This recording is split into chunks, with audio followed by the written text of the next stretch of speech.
Malemgi Keithel CRORE ama HENGADABA war is yours Haibadi WY tablet LAKH amaga LISHING nipuga KONNANA drug Asida Lallol Etik Touba Meeoi ahum IMPHAL West COMMANDO na fare hiramasiga mari lainana ngasi ayuk SP IMPHAL West ki conference hall da pangthokhiba paugi mifam amada SP IMPHAL West ke Megasandrana haikibada war on drugs ki saruk ama oina chatharakiba operation amada ngarang numidang wairam additional SP operation Amarjit Lamabam amadi OC commando P achobana lamjingbatomtv amana Kangla Tongbi Santipur area da frisking checking sathabada tata truck anida lakpa Meeoi ahum WY tablet LAKH amaga LISHING nipuga KONNANA phagat pangamki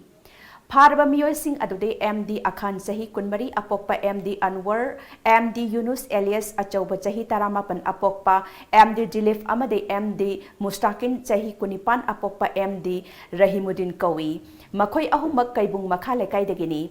Hairiba WY tablet sing asi makoina tata truck ki bonnet manungda losinduna Assam da punaba hotnarambani Paraba WY tablet sing ado kaibung makhale kaidigi hausik na Guwahati da leiba MD Itomba Kauba amana tharakpa masak khangdaba Meeoi amana makhoi ahumda sinarambani hairi Makhatana Generiba Meeoi sing Fagatkhre Sekmai police na ND and PS case ama laukhatkibaga loinana thizin humjinbagi thabak sathaba haukhre hairi Moise atopa Meeoi khara khoi identify tawre masakhange khoi press tamakti thamjadri masi phana bangta khoi honna jage adigi tata truck singse mapan gi number da thamaga ownership se khoi gi manung dagi oibe yauri adu simasu khoi further investigate tawri aduna masida racket khara